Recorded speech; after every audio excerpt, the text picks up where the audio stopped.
మన ప్రభువును మన రక్షకుడు అయిన యేసుక్రీస్తు ప్రభువు అతి శ్రేష్టమైన నామమున, అతి ఉన్నతమైన నామమున, అతి కొనియాడదగిన నామమున అందరికీ వందనాలండి. దేవునికి స్తోత్రాలు. ఆ కృప కలిగిన దేవుడు, ఆ సర్వకృపానిధి అయిన దేవుడు మనలందరినీ ప్రేమించి రాత్రి మంచి నిద్రను అనుగ్రహించి మరొక నూతన దినములోనికి మనల్ని ప్రవేశపెట్టినందుకు సమస్త మహిమ ఘనత ప్రభావములు యేసయ్యకే చెల్లునుగాక.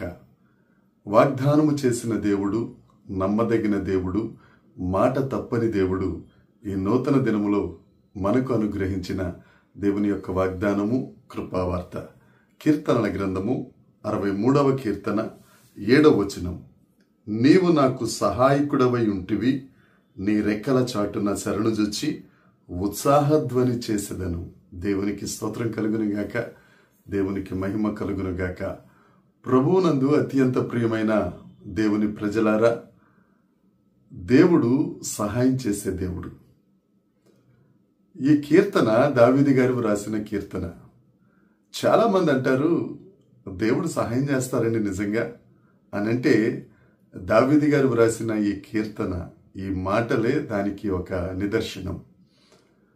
దావీదు గారు యోధా అరణ్యంలో ఉన్నప్పుడు అనేక రకాల శ్రమలు పడుతూ శత్రువుల చేత తరుమబడుతున్నప్పుడు దేవుడు ఆయనకు చేసిన సహాయాన్ని బట్టి ఆయన విడుదల పొంది మరలా కీర్తనలు రాస్తూ ఆయన అనుభవంలో నుంచి వ్రాసిన మాటలు, దేవుడు నాకు సహాయకుడై ఉన్నాడు, దేవా నీవు నాకు సహాయకుడవై ఉంటివి. అందుకనే అనుభవంలో నుంచి వ్రాసిన మాటలు కనుక ఇవి అతి స్వల్పమైన వారికి, అత్యున్నత స్థానంలో ఉన్న వారికి కూడా సులభముగా అర్థమయ్యే మాటలు. దావీదు గారు రాసిన ఈ కీర్తన ఆయన అనుభవంలో నుంచి, ఆయన అనుభవించిందే కీర్తనలో రాశారు. ఆయన అంటారు, నీవు నాకు సహాయకుడవై ఉంటివి. నేను పొందిన శ్రమంలో గాని, నా శత్రువుల నుంచి విడిపించే విషయంలో ఏ దారి నాకు తోచనప్పుడు, ఏ దారి కానరానప్పుడు, దేవా నువ్వు నాకు సహాయకుడవై ఉంటివి. అసలు మన దేవునికి ఒక పేరేంటి అంటే ఎబినేజరే, సహాయకుడు. మన దేవుడు మనకు సహాయకుడు, ఆపత్కాలంలో నమ్ముకొనదగిన సహాయకుడు. దేవుని జనాంగమా, ఏ సహాయం లేకుండా ఇబ్బంది పడుతున్నావా? ఈ వాక్యం నీ కొరకే. ఒకవేళ కుటుంబ సమస్యల్లో ఉండి ఎవ్వరూ నీకు సహాయం చేయని పరిస్థితిలో ఉన్నావా?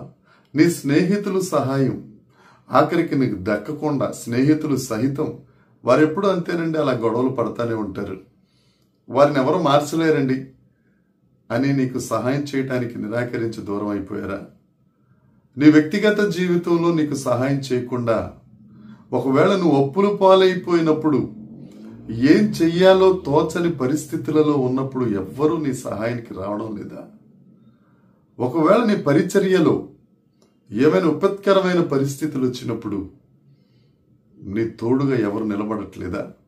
ఒకవేళ నువ్వు చదువుకుంటున్న చదువులోనే ఏం అర్థం కాని పరిస్థితుల్లో కూడా నీకు సహాయం చేయడానికి ఎవరు లేరా?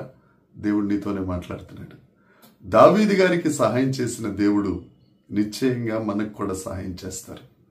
మనం ఆయనను ఆశ్రయిస్తే, నీవే నాకు దేవుడవు, నీవే నా రక్షకుడవు ప్రభువా, నువ్వు తప్ప వేరొక దిక్కు లేదయ్యా అని ఆయనను ఆశ్రయిస్తే ఆయన మనకు సహాయం చేస్తాడు. ఆపత్కాలంలో నమ్ముకొనదగిన గొప్ప సహాయకుడు ఆయనే. ఎవరు సహాయం చేసినా చేయకపోయినా భూమి ఆకాశములు సృజించిన యెహోవా మనకు సహాయం చేస్తారు. ధైర్యంగా ఉండు, నీ సహాయం చేసే దేవుడు నీ ప్రక్కనే ఉన్నారు. అంతేకాకుండా నీ రెక్కల చాటున శరణుజొచ్చి ఉత్సాహధ్వని చేసేదను. ఏ సహాయం దొరకనప్పుడు దేవుడు సహాయం చేస్తారు? ఆయన రెక్కల చాటుకు శరణుజొచ్చితే, అంటే ఆయన చేతికి నీ బాధ్యత అప్పగించేస్తే నువ్వు ఉత్సాహధ్వని చేస్తావు. పిల్లలు ఏదన్నా కష్టంలో ఉన్నారనుకోండి, తల్లి దగ్గరికో తండ్రి దగ్గరికో వచ్చి నీ శరణు అంటే నా బాధ్యత నీదే అని అన్నప్పుడు పిల్లలను వెనక చాటున దాచి తండ్రి తల్లి ఏ విధంగా ముందుండి ఆ సమస్యను పరిష్కరిస్తారో, తల్లి మరిచినా మరువని దేవుడు, తండ్రి విడిచినా విడువని దేవుడు, తప్పక ఆయన శరణు చూస్తే నిన్ను మాత్రం విడిచిపెట్టే దేవుడు కాదు. నీకు ఉత్సాహధ్వనిస్తాడు. ఇప్పటిదాకా నీకు దుఃఖధ్వనుందేమో, దేవుడు నీకు ఉత్సాహధ్వనిస్తాడు. నీవు ఎల్లప్పుడూ ఆయన సన్నిధిలో ఆనంద గానములు చేస్తావు. నీ కన్నీటిని నాట్యముగా మార్చే దేవుడు, నీ దుఃఖమును సంతోషంగా మార్చే దేవుడు ఈ దినాన్న నీతో మాట్లాడుతున్నాడు. ఆయన నీకు సహాయం చేస్తాడు. ఆయన శరణు చొచ్చితే నీ జీవిత కాలం అంతా ఉత్సాహధ్వని. నీ దగ్గరకు వచ్చిన వారి సైతం, నీతో మాట్లాడిన వారి సైతం నీలో ఉన్న ప్రభావాన్ని చూసి వారు కూడా ఉత్సాహధ్వని చేసేటట్లుగా దేవుడు ఆశీర్వదిస్తాడు నిన్ను. ఇంకా ఆలస్యం ఎందుకు?